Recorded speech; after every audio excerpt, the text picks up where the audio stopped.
आखिर दुनिया के सबसे कट्टर मुस्लिम देश तुर्की में जमीन फाड़कर कैसे निकला मंदिर?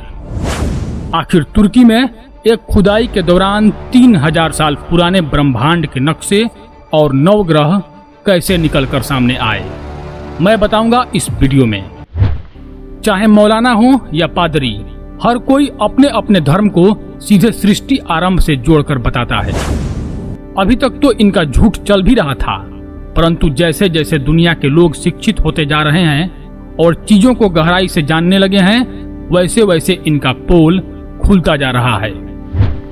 जितनी भी पुरातात्विक खुदाइयां हुई हैं, उनमें ना कहीं मस्जिद मिला और ना कहीं चर्च, वहां सिर्फ और सिर्फ मंदिर मिलने के ही प्रमाण मिले हैं। दुनिया का सबसे कट्टर मुस्लिम देश तुर्की में भी खुदाई के दौरान एक मंदिर का अवशेष मिला है। इस मंदिर को देखकर तो वहां के लोगों को भरोसा ही नहीं हो रहा था कि तुर्की में भी मंदिर के अवशेष मिल सकते हैं, लेकिन पुरातत्वविदों ने गहन जांच करने के बाद तय किया कि यह मंदिर ही है। तुर्की में प्राचीन किले की खुदाई में मिले मंदिर को देखकर पुरातत्वविद भी हैरान रह गए। यह मंदिर राजा मिनुआ के द्वारा बनाया हुआ है।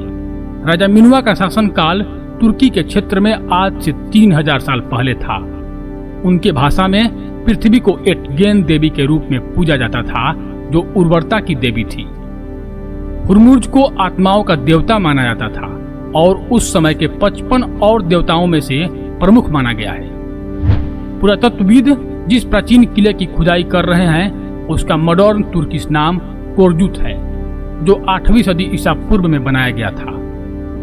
वैन म्यूजियम की ओर से किले में खुदाई के दौरान कई अहम खोज की जा चुकी हैं। किले में खुदाई का कार्य तुर्की के कल्चर और टूरिज्म मंत्रालय की अनुमति के बाद शुरू किया गया था, जो अभी तक जारी है।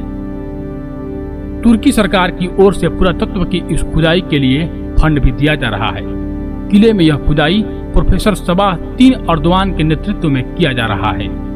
खास बात यह है कि किले के अंदर जो यह मंदिर मिला है, वह कोरबेलिंग तकनीक से बनाई गई है, जिसमें मिट्टी के बर्तनों के टुकड़े और धातु की कलाकृतियां भी मिली हैं। कोरबेलिंग तकनीकी यानी पत्थरों को खांचे द्वारा फंसाकर जो इमारत बनाई जाती है, उसे कोरबेलिंग तकनीकी कहा जाता है।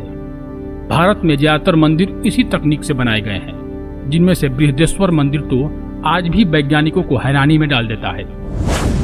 तुर्की के किले के इस खुदाई में मिट्टी के बर्तनों के टुकड़े और धातु की अनेकों कलाकृतियां भी मिली हैं, जो सबको हैरानी में डाल देती हैं। यह कलाकृतियां मध्य युग की बताई जा रही हैं। टीम के हेड अर्दवान ने इस मामले में कहा है कि टीम ने किले के अवशेष वाले पूरे इलाके से कई अहम चीजों की खोज की है, जो क्षेत्र के इतिहास से जुड़ी हुई है। अर्दवान ने बताया कि हमें 2021 में भी खुदाई के दौरान एक प्राचीन मंदिर मिला था। यह मंदिर भी 3200 साल पुराना था। पुरातत्व विभाग को इस मंदिर में एक प्राचीन कैलेंडर और ब्रह्मांड का नक्शा मिला। माना जा रहा है कि पत्थरों पर उकेरी गई पेंटिंग 3200 साल पुरानी है। इसमें एक धरती के नीचे की दुनिया का जिक्र है, जो पृथ्वी के नीचे मौजूद है। जिस मंदिर से पुरातत्व विभाग को यह प्राचीन चीजें हाथ लगी हैं, उसे पहली बार फ्रांसीसी पुरातत्वविद और इतिहासकार चार्ल्स टेक्सियर ने 1834 में खोजा था। इस मंदिर में चूना पत्थर पर उकेरी गई आकृति में 90 तरह के जानवर, शैतान और देवताओं की आकृतियां मौजूद हैं।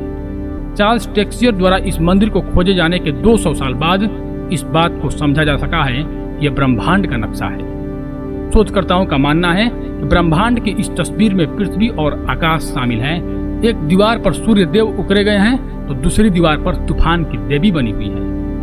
इसमें भगवान को दूसरों से ऊपर दिखाया गया है। इसके अलावा जन्म और मृत्यु को दर्शाने वाले चंद्रमा के विभिन्न चरण हैं। एक अनुमान के अनुसार तब 17 देवताओं को माना जाता था। ईसा से 1700 साल पहले तुर्की में हट्टी साम्राज्य का शासन था। उस समय पृथ्वी को मुख्य देवी के रूप में पूजा जाता था। फिर ईसा से 900 साल पहले, यानी आज से 3000 साल पहले, उर्तारू साम्राज्य का शासन आरंभ हो गया। इस साम्राज्य में जिस देवता का मुख्य रूप से पूजा होता था, उन्हें युद्ध का देवता या हल्दी देवता कहा जाता था, जो कि शेर पर खड़े रहते थे। आप इस चित्र में देख सकते हैं। मतलब इस मंदिर का साक्ष्य पूरी तरह से देवी देवताओं के रहस्यों पर है। इसी वजह से कहा जा रहा है कि समस्त संसार शुरू से ही सनातन धर्म का पालन करते आया है। भले ही लोगों का मजहब कुछ भी हो जाए, लेकिन उनका नींव तो सनातन ही है। तो जय हिंद दोस्तों, जय सनातन।